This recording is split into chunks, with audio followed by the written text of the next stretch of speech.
So, I want to talk to you about conquering your academics. What does that look like in high school? What does that look like in college? What does that look like in grad school? And so you have to really understand that at all three levels, they're teaching you in school and academically in three different ways. And it really expands. And you have to understand that because if you know how they're teaching you, then you can know how to respond back to them and take a test. So this is going to go really great for people who are in public education at the high school level. I'll talk about my own public experience there. I also have a master's in higher education. So if you don't know, my name is Professor Miles. I graduated the top male in my class out of 480 students at a Crenshaw High, South Los Angeles public school. I was number 7 overall coming out of my high school. I applied for over 20 well, I earned over 20 scholarships out of, I don't know, I applied over 50 scholarships total. That allowed me to earn over $100,000 in financial aid to go to UCLA for free, where I majored in political science. I graduated and then went on to the University of Pennsylvania, an Ivy League institution located in Philadelphia, right next to Wharton. I went to the Graduate School of Education, top 10 graduate school in education in the United States. UCLA is the number 1 public institution. So as you can see, I go to back top 10 schools in everything that I do. I've been a top 10 graduate in those programs. And so what's been amazing was I graduated from the University of Pennsylvania with my master's in higher education, focusing on access and affordability, which basically means I studied the business of college and financial policy from a national standpoint and also a state level standpoint, specifically for California. Also studied Tennessee, also studied West Virginia. So I got to look at how 3 different states really approach K through 16 education. I say through 16, we're counting 13, 14, 15, and 16 as higher education being community college, trade school, and 4-year universities. Um, so with that, I have a good understanding of who can afford to get into school and then who can afford to graduate from school, which are 2 different conversations, which is why I looked at access, get in, and affordability, complete based upon your financial backing and understanding. So with that, I used to also work in a program called the Vice Provost Initiative for Pre-College Scholars at UCLA, known as VIPS or VIP scholars. And we had a 2 to 5 week summer program that we focused on helping students from Pasadena and Los Angeles really come to UCLA and stay on campus from Monday through Friday and have a chance to really learn about education from a Paulo Freire perspective, where we read a book called Pedagogy of the Oppressed. And Pedagogy of the Oppressed, his main theory is talking about the banking method of education versus the problem posing education. And I'm talking about this because I wrote an ebook that you should all download and read. It's just a lot shorter than reading his 300-page book, but it breaks down the real components of the banking method versus the problem posing education. So the banking method of education is what's actually utilized mostly throughout the K through 12 experience when it comes to students and student learning, which is the banking method is like going to a bank, taking your money, depositing your money into the bank, and then when you go to the bank, later on, you could ask that bank, hey, I would like my money back, and the bank gives you your money back. So, how is your education like going to a bank, taking the money, putting the money in, and then asking the banker for the money back when you need it? Well, your teacher takes information, goes to your head, puts the information into your head, and then on a test asks you to take that information out of your head and write it on a test. I just saved you 100 pages on pedagogy of the oppressed. Now, um, and also translating it. Paulo Freire is from Portugal, but you can get the book in English. Really a good book. So if you are that intellectually interested and want to know my sources, I will 100% always say go read Pedagogy of the Oppressed. Okay, so who's oppressed in Pedagogy of the Oppressed? Anybody who is a recipient of the banking method of education: high class, middle class, low class, poor, slave. So those are the different classes, right? Because even racism is a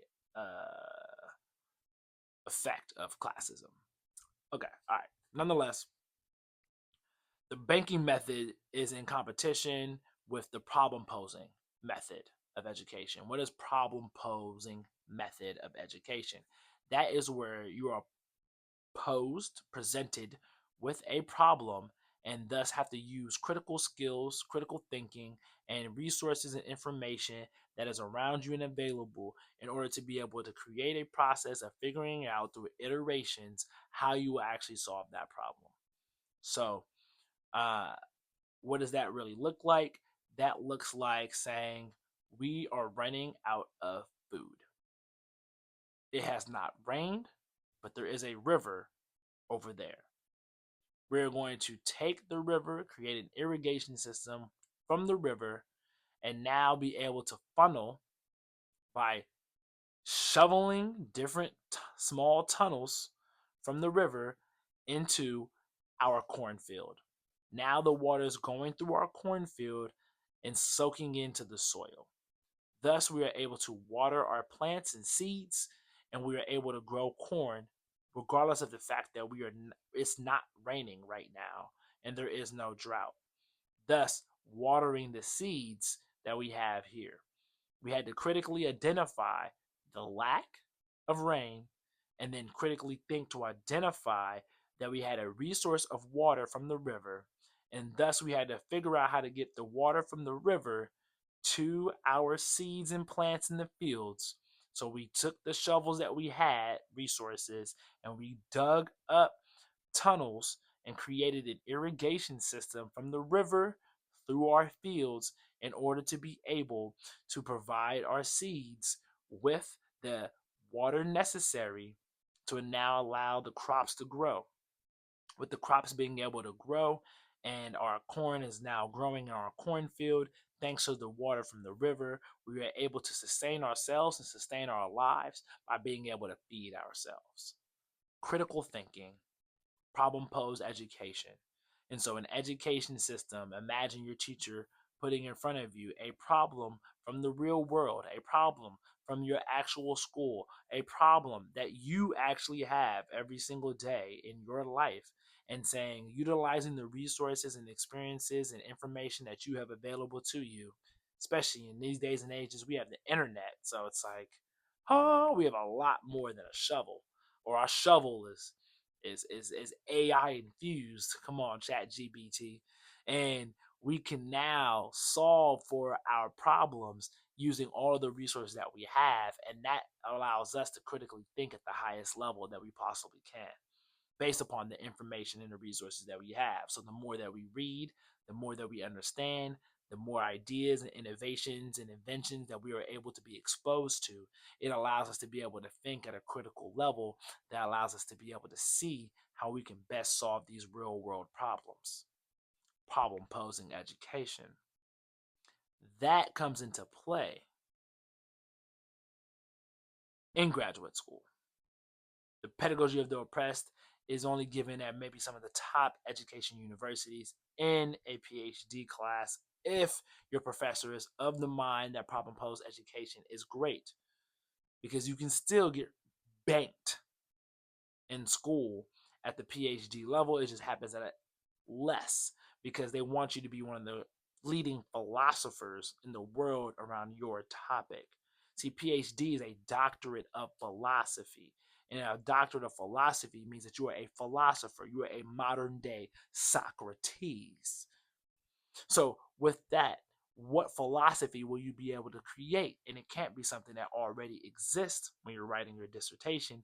It needs to be something that, yes, maybe pulls from the information that's already present and pulls from the conversations that have been had academically across different journals and spaces. But it needs to be something new that you're adding to the field in which you're studying. So that gives you this new grant of being a unique philosopher in the world with the problem posed education.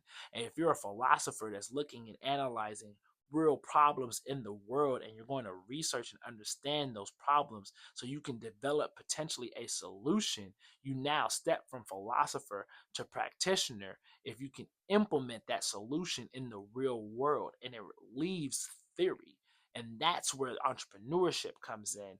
That's where practitioners come in. And so your education at the high school level is usually banked.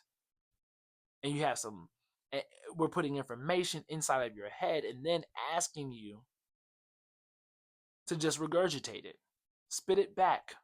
2 plus 2 equals 4. Do you think about that or you just recite that? You get to the college level and they're just asking you to bank at a higher level and they start to introduce critical thinking for beginners. You're lucky if you go to a high school like Harvard Westlake where they might actually ask you to critically think ahead of time. You're lucky if you grew up in a household where they don't just tell you to shut up and do what they say, but instead ask your opinion and ask you to explain your opinion and then ask you to identify where you got your reasoning from. They're starting to train you to critically think. Those who are critical thinkers and say, you know what? Driving cars ourselves is not the way. We need to automate this. Someone who says, why am I booking my own calendar? We're going to use Calendly. Yes. And you can book it yourself. Problem pose education. I identify a problem and I pose a solution. And if it doesn't work the first time, then we go through iterations to make sure that we identify what will work. We throw away what doesn't and we continue on with what does. This is how you start to conquer education when you can take it into your hands to problem pose your education, regardless of the fact that you're probably being banked, just being asked to regurgitate, just being asked to recite information and not process it and not internalize it and not embody it and not start to understand that, you know what, there's different ways to get to 4. We can do 1 plus 3. We can enter into fractions. 4 over 2 plus 8 over 4 equals 4.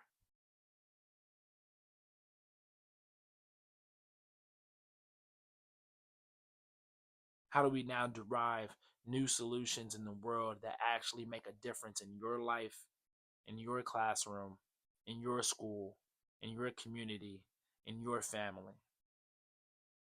And so read more books and start to ask yourself how you can solve real world problems and then identify the problem in your life that is most pertinent.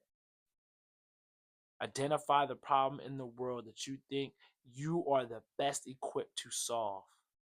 When it comes to students not having the financial abundance and resources they need in order to apply for college with confidence that they can actually afford it, I have identified that scholarships is a major, major, great resource, a resource that I was able to acquire, a resource that I was able to utilize in order to impact my academic confidence through my financial abundance of acquiring over $100,000 in financial aid through grants and scholarships.